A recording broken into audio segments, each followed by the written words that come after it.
Hello everyone, I am very glad that you're joining this story. Subscribe, like, and comment. Enjoy the story, smile more often. SOL 36 title. At my birthday party, Dad toasted, "Hopefully one day you'll stop being such a disappointment." I smiled politely, and the next day, after cutting off their car payments, Dad. The thing about birthdays is, after a certain age, you stop expecting them to feel like anything special. You sit at a long scratched dining table, stare into a sad slab of overcooked meatloaf, and tell yourself it's fine, it's normal. It's just another Wednesday that your mother insisted on dressing up with paper plates that said "Happy Birthday, Champ" in faded blue ink. I sat there, 36 candles stuffed clumsily into a dry sheet cake from Walmart, feeling every year like a cinder block strapped to my back, wondering why I still bothered showing up for these things, pretending it all mattered. Dad had already knocked back 3 glasses of cheap boxed Merlot, laughing too loudly at jokes nobody else thought were funny, when he suddenly stood up and clinked his plastic cup with a butter knife, demanding everyone's attention like he was some damn king at a feast instead of a cranky old man in orthopedic shoes. Mom smiled nervously, shifting her chair back a little, as if she could feel the storm coming before he even opened his mouth, while my sister Hannah grabbed her phone under the table, probably texting her husband that Dad was about to get weird again. I braced myself, chewing on the inside of my cheek, praying he'd keep it short and sweet for once.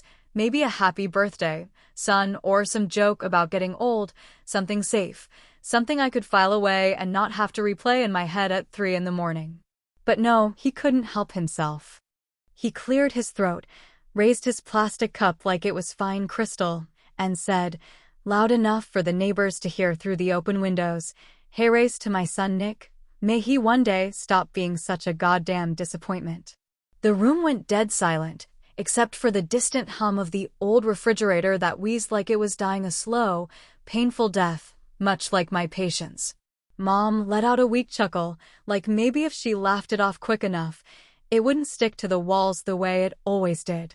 Hannah didn't even look up from her phone. Maybe she was used to it. Maybe she didn't care. Me? I smiled. I fucking smiled.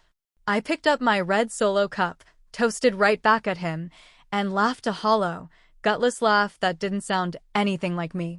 Because what the hell else was I supposed to do? Start crying into my birthday cake? Flip the table and storm out like a bad soap opera character? No. I smiled like a good little son had learned a long time ago that the only thing worse than Dad's insults was letting him see they hurt. Have you ever smiled through a moment that broke something inside you forever? Because that was it for me. That moment, right there, between the stale meatloaf and the sweating cake, something inside me snapped so quietly, so cleanly, it felt almost surgical. I didn't feel anger, not at first. I felt nothing. A clean, white nothing. Like my heart had put up the closed for business sign and turned out the lights. I ate a piece of that terrible cake, told Mom it was delicious, listened politely while Dad went off on another rant about how kids these days were all lazy, entitled, and soft as butter in July. I nodded when appropriate, kept my hands folded neatly in my lap, and waited for the clock to inch forward enough that it would be acceptable to leave without causing a scene. I hugged Mom at the door, let her press a Tupperware container into my hands, leftovers I knew would end up in the trash before sunrise, and shook Dad's hand like we were two businessmen concluding a deal neither of us believed in. His grip was too tight, too smug, like he was daring me to say something, to push back, to ruin my own birthday even more than he already had. I smiled again, teeth grinding against each other behind my lips, and said, "Thanks for the party, Dad." As I walked down the cracked concrete steps of the house I had practically paid for with 1,000 unseen little sacrifices, the time, the money, the endless second chances, the cool night air hit me like a slap. It smelled like cut grass and cigarette smoke from the neighbor 2 doors down, and for a second, I just stood there, letting it wash over me. I could hear Dad inside, telling Mom to stop fussing, that the boy'll be fine, like he hadn't just gutted me in front of everyone.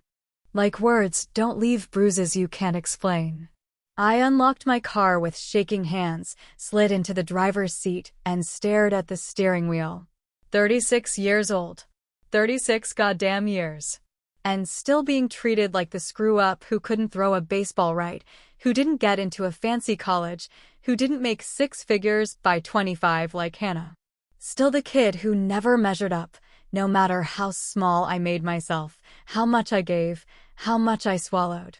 I drove home on autopilot, the yellow streetlights painting long, crooked scars across my windshield. I didn't turn on the radio.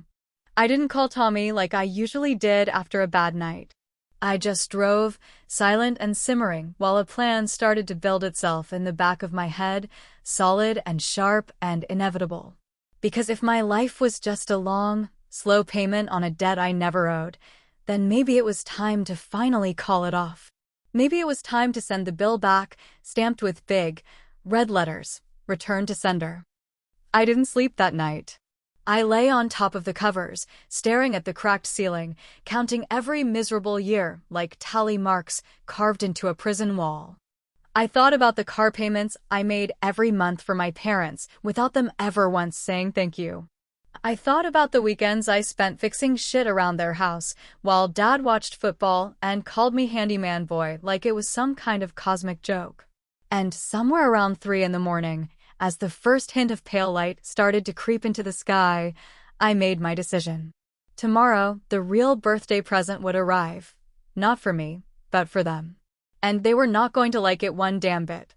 When people talk about their childhoods, it usually splits down the middle. Those who look back with a kind of warm nostalgia, the Polaroid memories of sunny afternoons and family barbecues, and those like me, who remember theirs in snapshots of awkward silences, cutting words, and a low, constant hum of never quite being enough.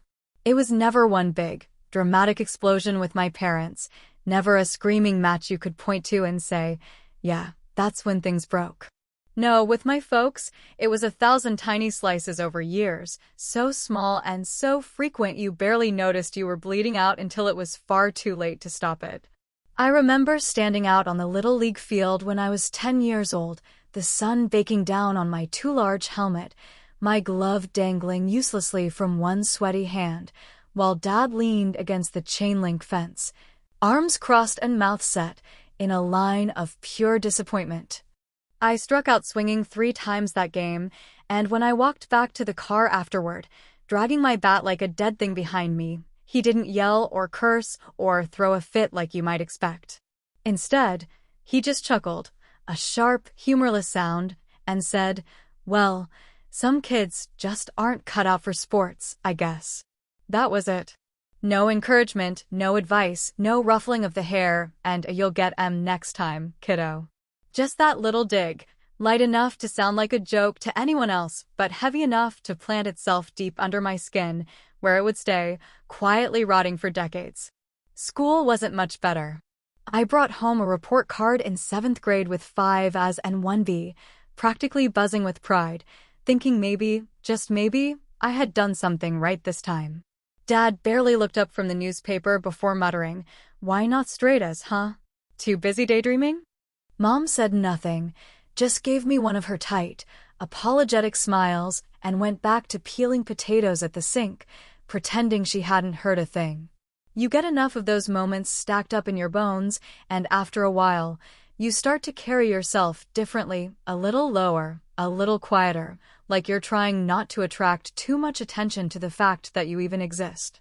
By the time I hit high school, I had learned the unspoken rule of the Parker household. Success wasn't celebrated.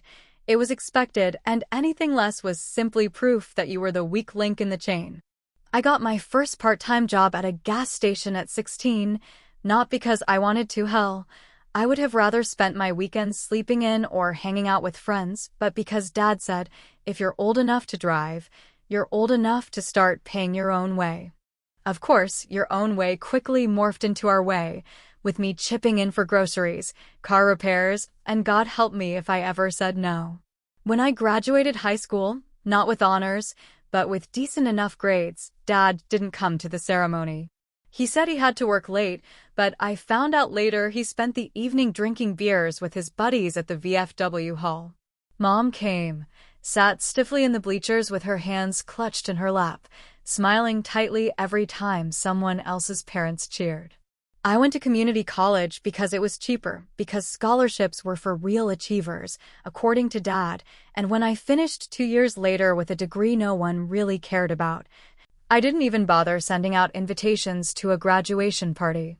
Instead, I went straight to work, construction jobs, odd jobs, anything that would keep the money flowing and the criticisms at bay, at least temporarily. When Dad lost his job around the time I turned 27, it was like someone flipped a switch.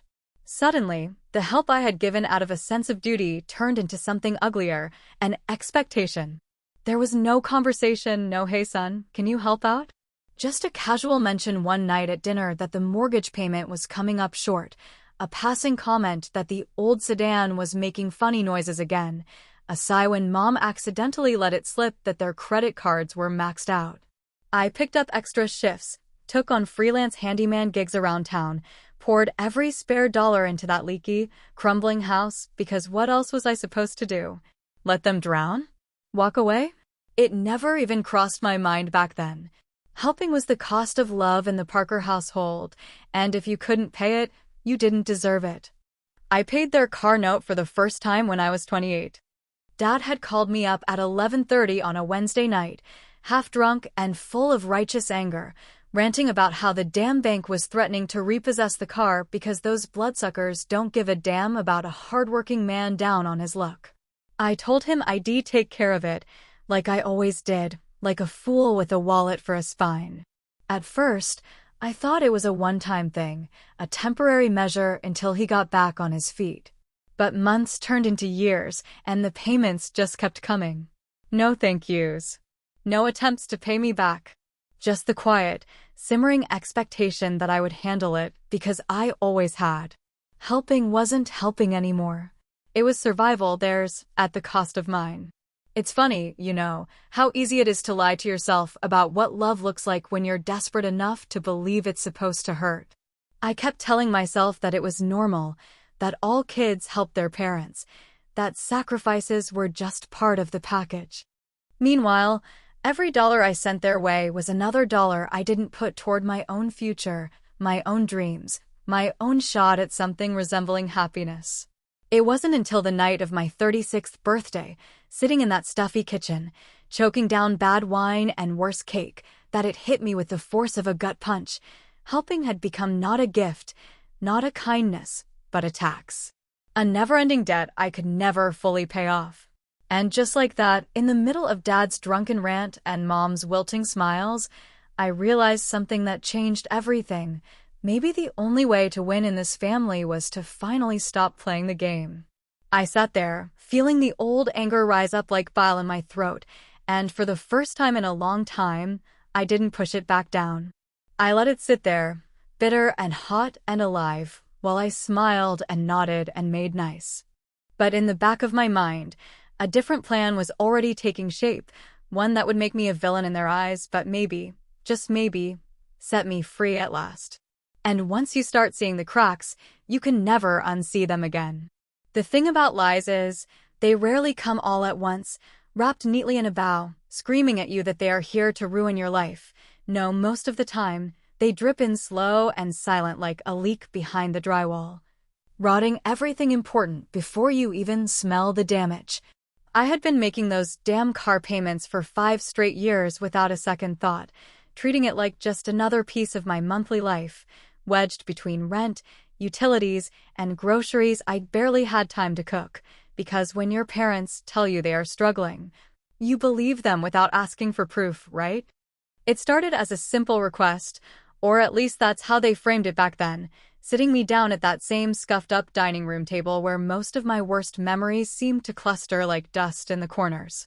Dad cleared his throat, acting like he hated to even bring it up, and Mom dabbed at her eyes with a tissue already damp before she even sniffled, and between the two of them, they spun this sad little tale about layoffs and hospital bills and how, God help them, they were just trying to keep their heads above water. I bought every word because that is what sons do when they still believe there is something sacred about family.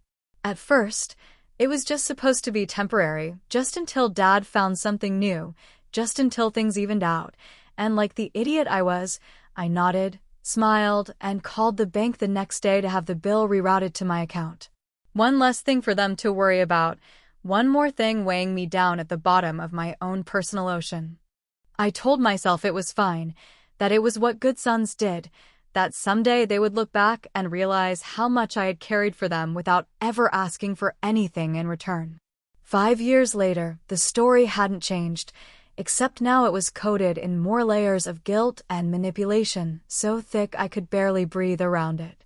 Every time I dared to ask if they were getting back on their feet, Dad would just grumble about the economy, about his bum knee, about how nobody respected real work anymore, and Mom would flash that worn-out, watery smile that begged me not to push too hard, not to make it harder than it already was. So I didn't. I just kept paying, month after month, while my own dreams got smaller and meaner until they felt like something I had once made up. It wasn't until a week after my birthday, after the goddamn toast that burned a hole straight through my chest, that the truth started to unravel, thanks to a conversation that still makes my stomach turn whenever I think about it. Tommy, my best friend since 8th grade, the one guy who never sugarcoated a damn thing in his life, called me up to grab a beer. He said he had something I needed to hear, and from the tone of his voice, I knew it wasn't going to be anything I wanted to hear. We met at Murphy's, this little dive bar tucked behind a strip mall, the kind of place where the stools are duct taped together and the jukebox only plays classic rock no matter how much you beg for something else. Tommy ordered 2 beers without asking me first, because he knew me better than anyone, and slid into the booth across from me like a man settling in for a fist fight he didn't want but was ready to win anyway. "You know your dad's not broke, right?" he said, without even bothering to soften the blow. I laughed, because what else do you do when someone tells you something so outrageous it doesn't even feel real? "Yeah, okay, Tom." He's living large on maxed-out credit cards and a '99 Buick. Tommy leaned in, elbows on the sticky table, eyes hard. "Nick, listen to me. My cousin works at the damn country club. Your old man's been playing poker there twice a month for the last 2 years. Buy-ins aren't cheap, man. We're talking $200 a night minimum." I felt my heart give a little lurch, like it was trying to climb up my throat and escape before it got any worse. Maybe he's just, I don't know, hanging out? Watching? I said, even though I knew, deep down, how stupid that sounded.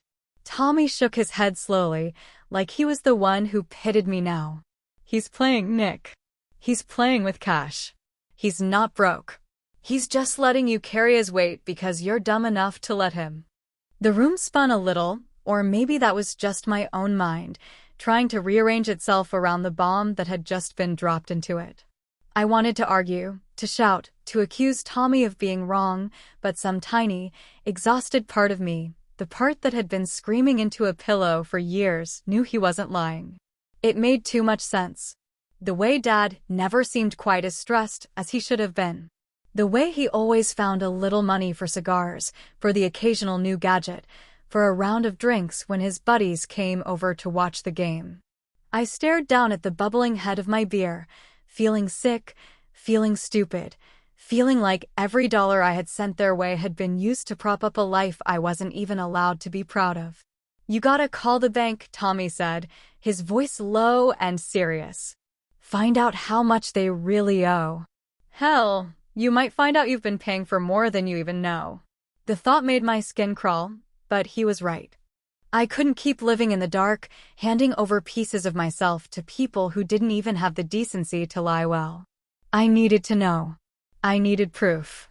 I left Murphy's without finishing my beer, without saying much more than a grunt in Tommy's direction, and drove home with my hands locked so tight around the steering wheel that my knuckles turned bone white.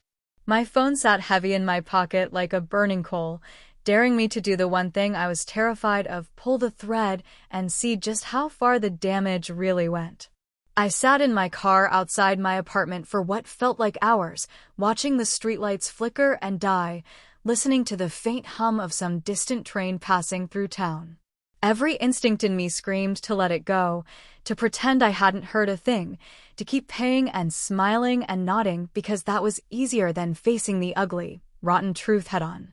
But then I thought about the look on Dad's face when he toasted to my failure. I thought about the endless late nights, the unpaid overtime, the dreams I had shelved so neatly I couldn't even remember what they were supposed to look like anymore. And I realized I was done. With fingers that barely felt like my own, I pulled out my phone, found the bank's customer service number, and hit call. Because some debts are too big to keep paying, and some lies are too loud to keep ignoring.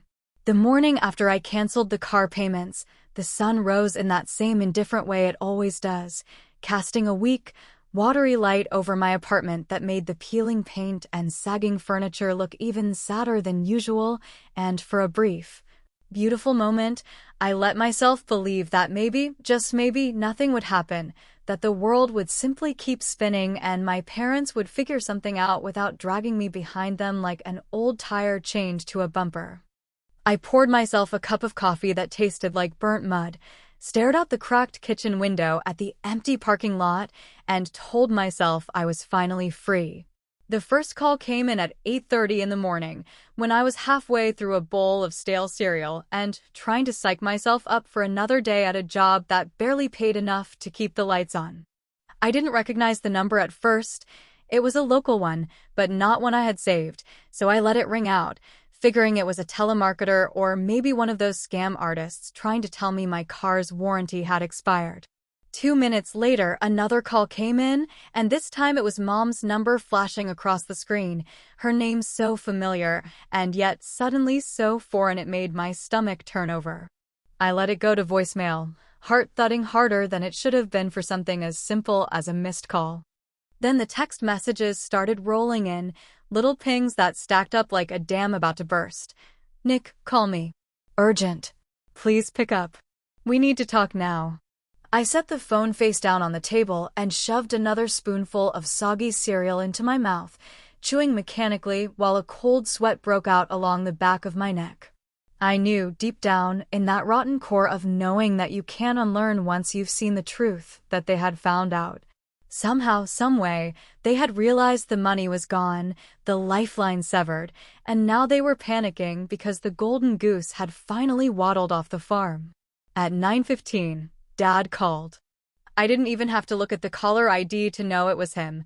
The ringtone I had set for him years ago, a grating, jangly guitar riff he used to like, went off like a fire alarm, shrill and accusing in the stillness of my kitchen.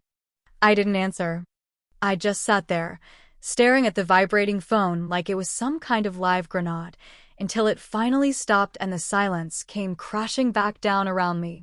Less than a minute later, the voicemail notification popped up, and against my better judgment, I tapped it open with shaking fingers. His voice filled the room, louder and angrier than I had heard in years, the kind of rage that used to make me shrink down into myself like a scolded dog. "You selfish little shit," he barked, the words clipped and bitter, each one like a slap across the face. "After everything we've done for you, after all the sacrifices, this is how you repay us? You're nothing but a damn leech, Nick. Always have been. You're gonna regret this, boy. Don't think you're walking away clean." The message ended with a loud, angry click, and for a moment, all I could do was sit there in the suffocating quiet, my heart pounding against my ribs like it was trying to punch its way out of my chest. I wanted to scream, to throw the phone against the wall, to drive over there and shove every canceled payment notice into Dad's smug, furious face. But instead, I just pressed delete, wiped my hands on my jeans, and sat there feeling the familiar, sour guilt start to gnaw at the edges of my resolve. Because that's the thing nobody tells you about standing up for yourself. It doesn't feel brave. Not at first. It feels like you're betraying some sacred, invisible rule that everyone else agreed to follow, and now you're the asshole for refusing to play along. Every minute that ticked by made the guilt grow heavier, hotter, until it was coiled up tight inside my chest like a fist ready to punch me from the inside out. By noon, they had both called half a dozen more times each, the voicemails swinging wildly between furious accusations and pathetic, teary pleadings. Mom's messages were worse, somehow, her voice cracked and small, begging me to call back, saying she didn't understand why I was doing this, that Dad was just upset, that we were family and family didn't abandon each other in times of need. I wanted to believe her so badly it hurt, wanted to pretend for just a second that maybe there was still something salvageable between us, some version of the Parkers where love wasn't a transaction and kindness wasn't a debt to be collected. But then I'd hear Dad's words again, that cruel sneer in his voice, and the spell would shatter all over again, leaving me raw and shaking and furious at myself for even wavering. I turned my phone off around 2 o'clock, threw it into the drawer next to my bed, and collapsed onto the couch, staring blankly at the water stains spreading across the ceiling. The hours crawled by like wounded animals, each one slower and more agonizing than the last, and somewhere around dusk, I dozed off, too exhausted to keep fighting the war raging inside my own skull. The knock at the door jolted me awake so hard I almost fell off the couch, my heart slamming into overdrive before I even registered what was happening. I sat there, frozen, listening as the knocking came again, sharp, insistent, the kind of knock that demanded to be answered. I already knew who it was before I even stood up, before I even took the first reluctant steps toward the door. There was no one else it could be, not after the way today had gone. My hand hovered over the doorknob, the metal cold against my sweaty palm, and for one brief, cowardly second, I considered pretending I wasn't home, hiding like a scared kid until whoever was out there finally gave up and went away. But I knew Mom better than that. She wasn't going to leave. She would stand there all night if she had to, knock until the neighbors started looking out their windows, until she had shamed me into opening the door and facing whatever fresh hell she had come to unleash.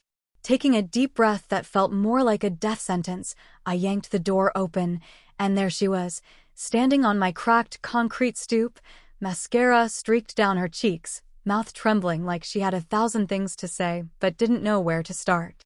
And just like that, I knew this wasn't over. Not by a long shot. She stood there on the stoop like a ghost, pale and trembling and smaller than I remembered, clutching her worn purse against her chest like it might somehow shield her from what was about to happen between us. For a moment, neither of us said anything, the heavy, humid evening air pressing down around us, the street behind her deserted and silent except for the distant bark of a neighbor's dog and the low hum of traffic far away. I thought about slamming the door in her face, about walking back to the couch and pretending this wasn't happening, but the look in her eyes stopped me cold, not anger, not even sadness, but something worse, something hollow and desperate and clutching. "Nick," she whispered, and the way she said my name nearly undid me, soft and familiar and weaponized in a way I didn't know words could be. I stepped back silently, letting her into the apartment without thinking, because even after everything, after all the years of swallowing hurt and betrayal like it was communion bread, I still couldn't slam the door on my own mother. She walked inside slowly, eyes darting around the living room like she was seeing it for the first time, like the sagging furniture and hand-me-down appliances were somehow beneath her even now, even after everything.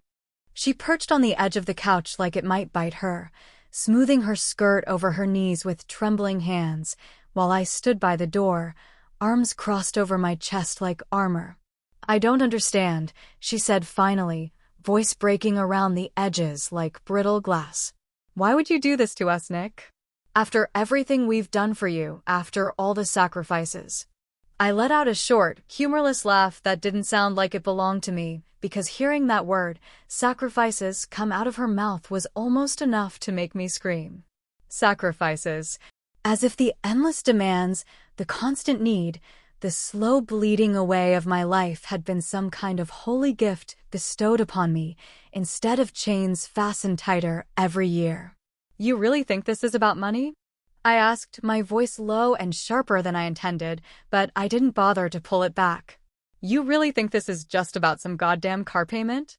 She flinched like I had slapped her, but I pressed on, the words pouring out now, unstoppable and ugly. This is about 36 years of never being good enough. This is about Dad treating me like dirt under his boots, and you standing there, pretending you didn't see it, smiling and nodding like it was just the way things are. Tears welled in her eyes, spilling over almost immediately, and for a brief, ugly second, I wondered if she practiced crying in the mirror, because it came so fast, so easily, like flipping a switch. She reached for me, her hand hovering in the air between us, but I didn't move toward her. I couldn't. If I let her touch me, even for a second, I knew I might crumble, and I couldn't afford that anymore. "You don't understand," she said, voice thick with tears. "It wasn't like that, Nick. Your father, he's proud. He wanted you to be strong." "Strong?" I barked, the word sour in my mouth. "Strong enough to take his insults? Strong enough to hand over my paycheck every month while he plays cards at the country club?" Her face crumpled then, truly crumpled, the mask slipping for the first time, and for a split second, I saw her not as the mother who had failed me, but as a woman trapped by her own terrible choices. Someone who had hitched her wagon to a man who could never love anything he couldn't control. "We needed you," she said, whispering it like a prayer, her hands twisting together in her lap. "We still do. We're family, Nick. Families help each other. Families don't turn their backs when things get hard." I shook my head slowly, a bitter, hollow laugh bubbling up from somewhere deep inside me. "You mean I help you," I said, voice low and shaking with all the things I wanted to scream, but knew would only bounce off the walls uselessly. "You mean I carry the weight, I pay the bills, I take the hits, and I smile through it, because that's what good sons do, right?" She looked up at me then, truly looked, and I saw the flash of something raw and real in her eyes, fear, maybe, or shame, or just the realization that the game was finally over. That the son she had counted on to keep eating shit indefinitely had finally pushed the plate away. "I'm not your retirement plan, Mom," I said, the words cutting clean and cold through the thick air between us. "I'm not your emergency fund. I'm not your punching bag or your second chance or your get-out-of-jail-free card. I'm done." Her mouth opened and closed soundlessly, her whole body sagging inward like a balloon losing air, and for a long, painful moment, we just stared at each other across the chasm that had finally, irreparably opened between us. "I don't know how to fix this," she whispered eventually, voice so small it barely made it across the room. "Maybe it's not supposed to be fixed," I said, surprising myself with how calm, how certain I sounded, like the truth had finally settled into my bones where the guilt used to live. "Maybe it's supposed to hurt. Maybe that's how you know it's real." The words hung there between us, heavy and sharp, and for the first time in my life, I didn't rush to fill the silence, didn't backpedal or soften the blow or offer some weak olive branch that would only tie me tighter to a life that was slowly killing me. She stood up slowly, still clutching her purse like a shield, and for a second, it looked like she might say something else, some final plea or threat or promise, but in the end, she just turned and walked out the door, her steps small and shuffling and defeated. I didn't follow her. I didn't watch her go. I just stood there, alone in the quiet wreckage of my living room, feeling the weight of 36 years finally start to lift, piece by painful piece. But even as the relief crept in, slow and cautious like a feral thing, I knew it wasn't over yet. Not with Dad. Not with the family. Not even close. The call from Hannah came 2 days later, at a time when the silence in my apartment had finally settled into something almost bearable, like a scab forming over a wound you knew better than to pick at too soon. I had just come back from a long, pointless walk through the cracked sidewalks and wilted parks of my neighborhood, trying to burn off the kind of restless energy that no amount of sleep or alcohol or distraction could kill, when the phone buzzed on the kitchen counter, her name lighting up the screen in a way that made my stomach clench instantly with old, familiar dread. I thought about letting it ring out, about pretending I hadn't seen it, The way I had with all the other calls in the days following the showdown with Mom, but some old, stubborn part of me picked up anyway. As if answering was some final test of loyalty I wasn't ready to fail just yet. "Nick," she said, before I could even get a word in, her voice sharp and brittle like a sheet of thin ice about to crack. "What the hell is wrong with you?" There was no hello, no pause, no pretense of civility, just immediate, unfiltered anger, like she had been storing it up for months or years and now finally had permission to let it all loose. "I'm fine, Hannah, thanks for asking," I said dryly, leaning against the counter and staring out the window at the neighbor's dog digging another useless hole in their patchy lawn. "Don't be a smartass," she snapped, the words hissing through the receiver like steam from a broken pipe. "You know exactly what I'm talking about." Mom called me, sobbing her eyes out. "Dad's furious. You've completely lost your damn mind." I said nothing, letting the silence stretch out long enough that she finally had to fill it, the way she always did when things didn't go according to the script she had written in her head. "How could you do this to them?" she demanded, her voice rising higher with each word. "After everything they've done for us, for you, you just abandon them?" I felt something cold and ugly flicker in my chest, but I kept my voice level when I finally spoke. "You mean after everything I've done for them?" There was a pause, just long enough to tell me that somewhere deep down, even she knew I was right, but she wasn't ready to admit it, not yet. "You think you're some kind of martyr now?" she said, the sneer in her voice unmistakable. "You think you're the only one who's ever helped out? Grow up, Nick. We all make sacrifices." I almost laughed, because the idea of Hannah, golden girl Hannah, perfect daughter Hannah, who had moved 3 states away and only came home for Christmas and funerals, lecturing me about sacrifices was so absurd it barely even registered as an insult. "You knew," I said instead, the realization landing like a brick in my gut. "You knew about the money, about the car payments, about everything. And you never said a damn word." She hesitated, just for a second, just long enough to confirm what I already knew. "It wasn't my place," she said finally, the defensive edge creeping into her voice. "They told me they had it under control. They didn't want you to worry." I closed my eyes, pressing my fingertips hard against my temples, trying to contain the explosion building inside my skull.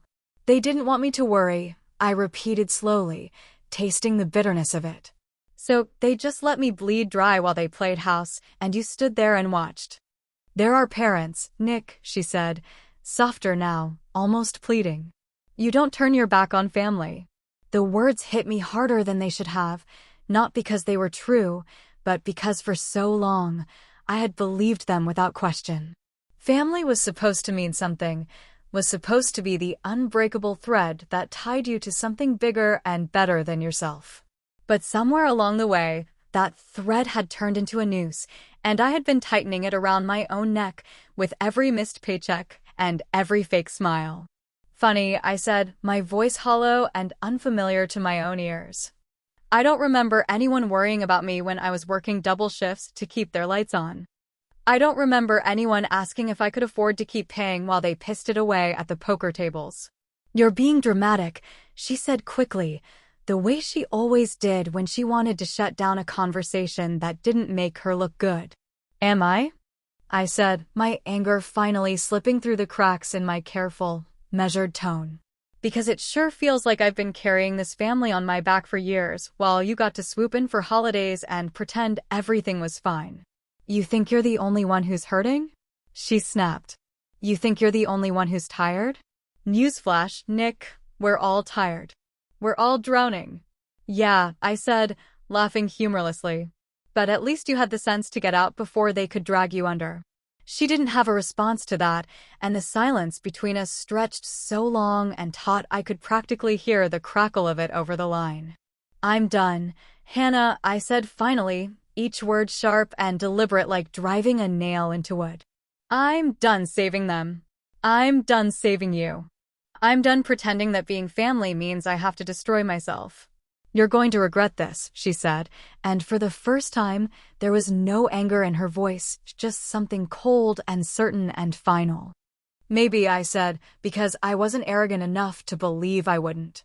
"But maybe it's better than regretting everything else." I hung up before she could answer, before she could twist the knife any deeper, and stood there staring at the dead phone in my hand, feeling more alone than I had in my entire life. Because that was the real truth, the ugly, unvarnished truth I had spent so long trying not to look at. Sometimes family wasn't a blessing. Sometimes family was a trap. And standing there in the middle of my crumbling little apartment, with no one left to call and nowhere left to turn, I realized something that chilled me all the way down to the bone. Maybe the only way out of this was to disappear completely. Maybe the only way to survive was to finally let them believe I was truly gone. The invitation came in the form of a text message from Mom, a clumsy paragraph full of misspellings and hopeful exclamation points, asking if we could please just sit down together, as a family, and talk things out like adults before this rift between us became something permanent that none of us could ever take back. I stared at that message for a long time, flipping my phone over in my hand like maybe the words would rearrange themselves into something less desperate, less pitiful, less inevitable. A big part of me wanted to ignore it, to block the number and finally, truly, walk away from all the expectations and guilt and disappointment that had been my inheritance since birth. But another part of me, the part they had built, brick by brick, out of duty and obligation and a fear of being the bad son, answered anyway, typing out a short, clipped fine and hitting send before I could second-guess myself. We agreed to meet at Donnelly's, a sad little steakhouse on the edge of town that somehow still thought plastic ferns and fake candlelight made it fancy. It was the kind of place people went to pretend their lives were better than they were, and if that wasn't the perfect stage for the final act of our family tragedy, I didn't know what was. When I arrived, they were already seated near the back, tucked into a booth that was too small for 3 people to sit comfortably but too public to allow for any real privacy. Dad was wearing a cheap blazer that still had the tag thread sticking out of the sleeve, looking around like he owned the place, while Mom fidgeted with the menu, her hands twisting the laminated pages into soft curls. Hannah was there too, because of course she was, sitting prim and perfect as always, her phone face down on the table like she wanted the world to know how seriously she was taking this little intervention. I slid into the booth without saying much, ignoring the way Dad immediately narrowed his eyes like he was sizing up an opponent in the first round of a bar fight. The waitress came over, cheerful and oblivious, and took our drink orders, iced tea for Mom, something stronger for Dad, water for me, and then we were alone again, the silence thick and pulsing between us like a second heartbeat. "We just want to clear the air," Mom said finally, her voice too bright, too rehearsed, like she had practiced the line in the mirror on the drive over. "We're family, Nick. We're supposed to stick together." I didn't say anything, just stared at her until the false cheeriness wilted from her face like a flower left too long in the sun. Dad cleared his throat loudly, the sound grating and theatrical, and leaned forward, his knuckles white against the scratched wood of the table. "You think you're better than us now?" he said, voice low and dangerous, the anger already coiling around his words like barbed wire. "You think you can just walk away from your responsibilities because your feelings got hurt?" I opened my mouth to respond, but he didn't give me the chance. "You're a grown-ass man," he continued, louder now, ignoring the way nearby tables started to glance our way with quick, embarrassed looks. "You don't get to throw a tantrum every time life gets hard. You don't get to spit on the people who raised you just because you didn't get a gold star every damn time you wiped your nose." I could feel the heat rising in my face, the familiar burn of humiliation and fury bubbling under my skin, but I stayed silent, hands folded tightly in my lap, nails digging crescents into my palms. Mom reached out, laying a trembling hand over mine, but I jerked away instinctively, the contact burning more than soothing. "Nick," she said, her voice cracking, "please. Just listen to him. He's only saying this because he cares. That was the final straw, the thing that shattered whatever thin veneer of patience I had managed to cobble together. I pushed back from the table so suddenly the silverware rattled, my chair scraping a harsh protest against the floor. "Care?" I said, my voice louder than I intended but no longer capable of being contained. "You call this caring? Humiliating me in public? Using me like a goddamn ATM for years while lying to my face?" People were definitely staring now, but I didn't care. Let them stare. Let them see the Parkers for what we really were, a slow-motion car crash dressed up in church clothes. Dad leaned back in his seat, a slow, smug smile spreading across his face, and for the first time, I realized the truth. He wasn't angry because I had hurt him. He was angry because he had lost control. He was angry because the son he had spent a lifetime trying to break into something small and obedient had finally outgrown the cage.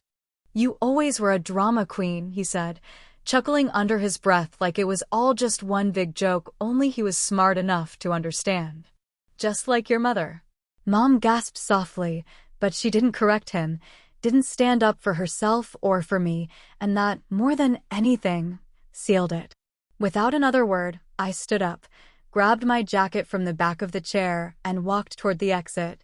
The sounds of the restaurant, clinking silverware, awkward coughs, whispered conversations, falling away behind me like white noise.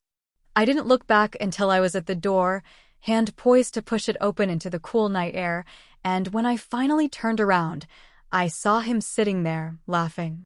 Not just smiling or smirking, but full-belly laughing, like I was the punchline to some long-running joke he had been telling himself for 36 years. For a second, I almost went back, almost marched across the floor and said all the things I had kept bottled up since I was old enough to understand that love was supposed to feel different than this. But then I realized something even more important. I didn't owe them an ending. I didn't owe them anything at all.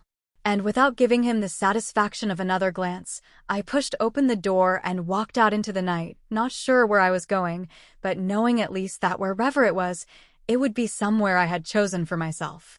The first thing you learn when you finally walk away from your family, really walk away, not just in anger or in some dramatic fit, but in the kind of quiet, permanent way that leaves no room for apologies or reconciliations, is how heavy silence can be. How it fills all the spaces you never realized were empty before.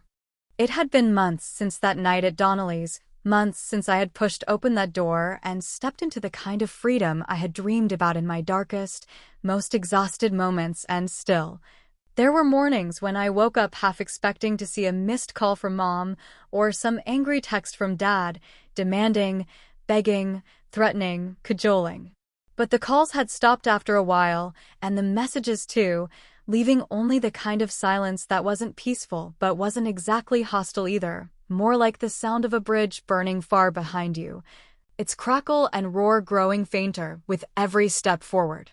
At first, the quiet was terrifying, like standing at the edge of a cliff and realizing you had already jumped without checking where you would land, but over time, it started to feel different. Lighter. Cleaner. Like maybe there was a version of me I hadn't met yet, waiting somewhere past the wreckage of what I had always believed was unbreakable. I moved to a smaller place a few towns over, a cramped but clean apartment above a bookstore that smelled like paper and coffee and possibility. I started working fewer hours, taking long walks without a destination, learning how to be bored without being consumed by guilt. Tommy came by sometimes, dragging me out for beers and bad burgers, refusing to let me sink too far into the kind of solitary exile I had always secretly feared, but now found surprisingly tolerable. Most days were simple, small victories stacked up like coins, remembering to buy groceries, finishing a book without checking my phone, fixing the leaky faucet myself without immediately thinking about how Dad would have criticized my technique. And some nights, when the wind hit the windows just right and the old neon sign from the bookstore flickered against the dark, I would lie awake and wonder whether I had done the right thing or whether I had simply failed in a different way, abandoning them the way they always claimed the world had abandoned them first. It was during one of those endless, questioning nights that I heard through a mutual acquaintance, someone who still moved in the same tired social circles as my parents, that Dad had finally sold the car. Not because he couldn't afford it anymore, apparently, but because he was sick of looking at it, sick of being reminded of the son who had turned his back on his own blood. I didn't know whether to laugh or feel sick or both. In the end, I felt mostly nothing, just a vague, detached sort of sadness that felt more like nostalgia for a better story than grief for what was actually lost. The car was just a symbol anyway. It had never been about the metal or the payments or even the money. It had always been about control, about obligation, about keeping me tethered to a version of myself that no longer existed. My birthday rolled around again not long after that, a quiet day marked by a simple dinner with Tommy and a few other friends who didn't ask too many questions, didn't pry into the parts of my life that still felt too raw and complicated to explain. We raised our glasses in a low, easy cheer, and for once, I didn't feel like an imposter in my own celebration. When I got home that night, full of cheap wine and greasy pizza and something dangerously close to contentment, there was a plain white envelope stuck halfway under my door. No return address, no fancy script, just my name scrawled across the front in the shaky, familiar handwriting I hadn't seen up close in nearly a year. I knew immediately who it was from, and for a long moment, I just stood there, staring at it, my keys dangling from my fingers, the hall light buzzing faintly above my head. Part of me wanted to rip it up without reading it, to throw it into the nearest trash can and walk away without giving it any more space in my mind or my heart. But curiosity, or maybe just old habit, won out, and I slid a finger under the flap, pulling out a single card, the kind you could buy in bulk at a gas station. Inside, in the same uneven handwriting, were 4 simple words that managed to hit harder than any long-winded guilt trip or tearful phone call ever could. Still our disappointment, love Mom. There was no anger in it, no exclamation points or underlined threats or desperate pleas to come home. Just a statement, as bald and brutal as the truth itself, signed off with a love that felt less like an embrace and more like a heavy, rusted chain. I stood there in the middle of my tiny apartment, card dangling from my fingertips, and for a long, frozen moment, I didn't know whether to laugh or cry or punch a hole in the wall. Maybe a year ago, it would have destroyed me, would have sent me spiraling back into the endless cycle of trying to earn something that had never really been mine to begin with. But now, all I did was smile, small, tired, real, and tuck the card into the top drawer of my desk, buried under a stack of bills and junk mail where it belonged. It was a scar, sure, but scars don't hurt once they're healed over. Maybe that's enough, I said out loud, the words hanging in the warm, still air like a promise to myself and no one else. And the next morning, when the sun rose blood-red and brilliant over the battered rooftops of my new town, I stepped outside into the cool dawn, my breath visible in small puffs, and started walking without a map or a deadline or a destination. Just moving forward because I could. Uncertain, yes. Alone, yes. But free in a way I had never even dared to imagine before.